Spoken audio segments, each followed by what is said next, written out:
கிறிஸ்துவுக்குள் எனக்கு அன்பானவர்களே, இயேசு கிறிஸ்துவின் இனிதான நாமத்தினாலே உங்களுக்கு என் அன்பின் வாழ்த்துதலை சொல்லிக் கொள்கிறேன். நம்முடைய தேவாதி தேவன் நம்முடைய கூப்பிடுதலுக்கு செவி கொடுக்கிற தேவன். நாம் கூப்பிடும்போது நமக்கு மிகவும் அருகில் வந்து நமக்கு பதில் கொடுத்து பெரிய காரியங்களை அறிவிக்கிற தேவனாகிய கர்த்தர். ஆகையால் தான் எரேமியா தீர்க்கதரிசி 33 அதிகாரம் 3 வசனத்திலே, என்னை நோக்கி கூப்பிடு, அப்பொழுது நான் உனக்கு உத்தரவு கொடுத்து நீ அறியாததும் உனக்கு எட்டாதுமான பெரிய காரியங்களை உனக்கு அறிவிப்பேன் என்று வாக்கு பண்ணி இருக்கிறார். பாகால் தீர்க்கதரிசிகளுக்கு முன்பாக தீர்க்கதரிசியாகிய எலியா என்னை கேட்டருளும் என்று சொன்னபோது கர்த்தரிடத்திலிருந்து அக்கினி இறங்கி வந்து சர்வாங்க தகன பலியையும் விறகுகளையும் கற்களையும் மண்ணையும் பட்சித்து வாய்க்காலிருந்த தண்ணீரையும் நக்கி போட்டது. தமது பிள்ளைகளின் கூப்பிடுதலுக்கு அவர் உருக்கமாய் இறங்கி பதில் தருகிற தேவனாயிருக்கிறார்.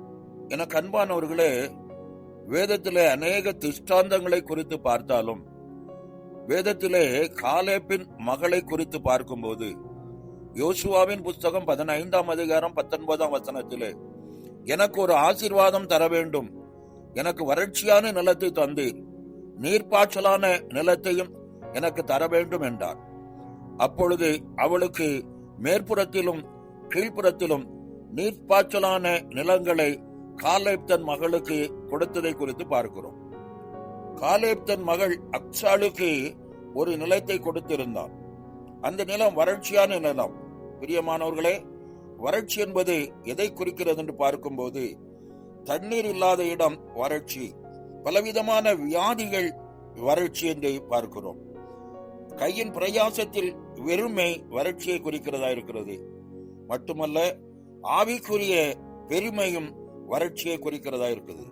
உங்கள் வாழ்வில் இருக்கிற இப்படிப்பட்ட வறட்சிகள் மாற்றும்படி தேவனிடத்திலே பொருத்தனையுடன் வேண்டிக் கொள்ளுங்கள். அவர் உங்களுக்கு வேண்டியபடி நன்மையானதை தருவார். ஏசாயா தீர்க்க தரிசன புஸ்தகம் 62:8 சொல்லப்பட்டபடி நம்முடைய தானியத்தை சத்துருக்களுக்கு ஆகாரமாய் கொடுக்க மாட்டார். உங்கள் பிரயாசங்கள் எல்லாம் பொத்தல் பையில் போட்டது போல் போகாது. வெட்டு கிளிகள், பச்சை கிளிகள், முசுக்கட்டை பூச்சி, பச்சை புலி பட்சித்த வருடத்தின் பலனை உங்களுக்கு திரும்ப அளிப்பார். பிரியமானவர்களே, தேவாதி தேவன் உங்கள் எல்லா வறட்சியையும் மாற்றி உங்களை செழித்திருக்க பண்ணுவார். இந்த வறட்சிகள் மாற நாம் செய்ய வேண்டியது என்ன? யோசுவாவின் புஸ்தகம் 15 அதிகாரம் 18 வசனத்தை பார்க்கும்போது, அக்சாள் கழுதை விட்டு இறங்கினார். அன்பானவர்களே, நம்முடைய வறட்சி நீங்க நாம் வேண்டியதை தேவன் தர வேண்டும் என்றால் நாம் கழுதை விட்டு இறங்கியே ஆக வேண்டும். அன்பானவர்களே, நம்முடைய சுயம் அல்லது நான் என்கிற கழுதையை விட்டு இறங்கி தேவ சமூகத்தில் நம்மை தாழ்த்தும் போது நாம் வேண்டிக் கொள்வதை தேவன் தருவார். நமது வறட்சிகள் மாறும். நமது வாழ்வில் தேவ சித்தம் நிறைவேற வேண்டும். சுய சித்தம் நம்மை விட்டு நீக்கப்பட வேண்டும். கிறிஸ்துவ அன்பானவர்களே, யோபுவின் புஸ்தகம் 39 அதிகாரம் 5 வசனத்தை பார்க்கும்போது, காட்டு கழுதை தனிச்சையாக திரியும், நாம் தனிச்சையாக செயல்படக்கூடாது. நம்முடைய பரம தகப்பனுடைய வார்த்தைக்கு செவி கொடுக்கும் போது தேவன் நம்மை செழிப்பான காரியத்தை நம்முடைய கரத்தில் கொடுப்பார். அன்பானவர்களே, லோத்தை குறித்து பார்க்கும்போது லோத்து சுய சித்தத்திற்கு இடம் கொடுத்தான். மலைக்கு ஓடிப்போ என்றார். ஆனால் லோத்து அப்படி அல்ல. ஆண்டவரே, அந்த ஊர் இருக்கிறதே, அது சின்ன ஊர், சோரா ஊர், நான் அங்கு ஓடி போகிறேன் என்று தேவன் வைத்திருந்த ஆசீர்வாதத்தை இழந்து சாவமான சந்ததியை பிறப்பிக்க பண்ணினான். எனக்கு அன்பானவர்களே, தேவ ஜனங்கள் சுயமாய் நடக்கக்கூடாது. நாம் காட்டு கழுதையாய் இருக்காமல் தேவ ஆவியின் வழி நடத்துதல் நமக்கு வேண்டும். இயேசு கிறிஸ்து பிதாவின் சித்தம் செய்ய தன்னை அர்ப்பணித்து சுயமாய் எதுவும் செய்ததில்லை. நாமும் தேவ சமூகத்தில் அமர்ந்து தேவ சித்தம் அறிந்து செயல்படுவோம். எனக்கு அன்பானவர்களே, சுயம் நம்மில் வெளிப்படும் வரை தேவ கிருபைகள் நம்மில் வெளிப்படாது. சுயம் அளிக்கப்படும் போது நம்முடைய வறட்சிகள் நீங்கும் என்பதை மறந்து விடாதீர்கள். தேவ திட்டம் பூரணமாய் வெளிப்பட நம்மை விட்டு கொடுத்து தேவ சுத்தத்திற்கு நம்மை அர்ப்பணித்து நமது சுயத்தை வெறுத்து வயல்வெளிக்கு திரும்புவோம். வயல்வெளி என்பது தேவ திட்டத்தை அறிந்து கொள்ளும் இடம். நியாயாதிபதிகளின் புஸ்தகம் 13ஆம் அதிகாரம் 9ஆம் வசனத்திலே மனோவா தேவ சுத்தத்தையும் தேவ திட்டத்தையும் அறிந்து கொண்ட இடம் வயல்வெளிதான். பிரியமானவர்களே, உங்களை பற்றி உங்கள் பிள்ளைகள் மற்றும் உங்கள் எதிர்காலத்திற்கான தேவ திட்டத்தை வெளிப்படுத்தும் இடம் வயல்வெளி. ரூத்தின் புஸ்தகம் 2ஆம் அதிகாரம் 2ஆம் வசனத்திலே போவாசின் வயல்வெளிக்கு ரூத்து சென்றபோது அவளுக்கு தயவு கிடைத்தது. அன்பானவர்களே, வயல்வெளி நமக்கான தயவு கொடுக்கும் இடம். நமக்கான பயிர்களை ஆகாரத்திற்கும் ஜீவனத்திற்கும் உண்டானதை பெற்றுக்கொள்ளும் இடம் வயல்வெளி.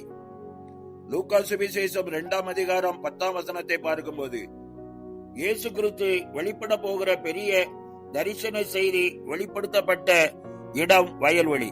என அன்பானவர்களே, தேவன் நமக்கான திட்டத்தை, நமக்கான தயையை, நமக்கான தரிசனத்தை வெளிப்படுத்துகிற இடம் வயல்வெளி. வயல்வெளி என்பது சபையை குறிக்கிறதா இருக்கிறது. சபையில் நாம் தங்கி அமர்ந்திருக்கும் போது நமக்கான திட்டம், நமக்கான தயை, நமக்கான தரிசனத்தை நமது பரம தகப்பன் கொடுப்பார். நம்முடைய வாழ்வில் காணப்படும் எல்லா தடைகளையும் நீக்கி ஜெயம் பெற செய்வார். தகப்பனான காலேப் ஆசீர்வாதத்தை கேட்ட தன் மகளுக்கு மேல்புறத்திலும் கீழ்ப்புறத்திலும் நீர்ப்பாசலான நிலங்களை கொடுத்தார். அதே போல நமது பரமபிதா உங்களுக்கு செய்ய வல்லமை உள்ளவராயிருக்கிறார். நம்முடைய சுய சித்தத்தை விட்டு இறங்கி வயல்வெளி நடக்கும் போது பரம தகப்பனாகிய தேவன் உங்களுக்கு வேண்டியபடி செய்ய வல்லமுள்ளவராயிருக்கிறார். அதைத்தான் சங்கீதக்காரன் சொல்கிறான் 92:13 கர்த்தருடைய ஆலயத்திலே நாட்டப்பட்டவர்கள் எங்கள் தேவனுடைய பிரகாரங்களில் செழித்திருப்பார்கள் என்று வாசிக்கிறோம். என அன்பானவர்களே, நாம் செழித்திருந்து வாழ்வதுதான் கர்த்தருடைய சித்தம். அதை நாம் பெற்றுக்கொள்ள வேண்டுமானால் தேவ சமூகத்தில் எந்த அளவுக்கு நம்மை தாழ்த்துகிறோமோ அந்த அளவுக்கு தேவ ஆசீர்வாதங்களையும் நன்மைகளையும் பெற்று ஜெயம் பெறுவோம். கர்த்தர் தாமே இந்த வார்த்தையை கொண்டு உங்களை ஆசீர்வதிப்பாராக. ஆமென். ஜெபம் செய்வோம். நேசிக்கிற நல்ல பிதாவே, உன்னதரின் ஆசீர்வாதங்களை கொண்டு இந்த 8வது மாதத்திலும் 16 நாட்களை கடக்க பண்ணி இந்த 17வது நாளின் காலை வேளையில உடைய சன்னிதானத்தை நோக்கி வந்திருக்கிறோம். இந்த நாளிலும் உம்முடைய வார்த்தையின்படி உமக்கு காத்திருக்கிற பிள்ளைகளுக்கு அனந்த கோடி நன்மைகளை கொடுத்து ஆசீர்வதிக்கிற தெய்வம். இந்த நாளிலும் நீர் கொடுத்த வார்த்தையின்படி தங்களை தாழ்த்தி உம்முடைய சமூகத்தில் காத்திருக்கிற ஒவ்வொரு பிள்ளைகளுக்கும் உன்னதத்தின் நல்ல ஈவுகளையும் ஆசீர்வாதங்களையும் நன்மைகளையும் கட்டளையிடுவீராக. அவரை தேடுகிற ஒவ்வொருவருக்கும் ஒரு நன்மையும் குறைபடாது என்று வாக்கு பண்ணினவர், உம்மை தேடுகிற உம்முடைய பிள்ளைகளுக்கு எந்த நன்மையும் குறைபடாதபடி நன்மையின் ஆசீர்வாதங்களை கட்டளையிடுங்க. யாரெல்லாம் வறட்சிக்குள்ளாய் வாழ்ந்து கொண்டிருக்கிறார்களோ அவருடைய வறட்சிகளை மாற்றி செழித்திருக்க பண்ணுங்க. இந்த மேலான நாமம் மகிமைப்படுவதாக. இயேசுவின் நாமத்தில் செபிக்கிறோம். வாக்குத்தத்தத்தின் நன்மைகளை உரிமையாக்கிக் கொள்கிறோம் நல்ல பிதாவே. ஆமேன், ஆமேன்.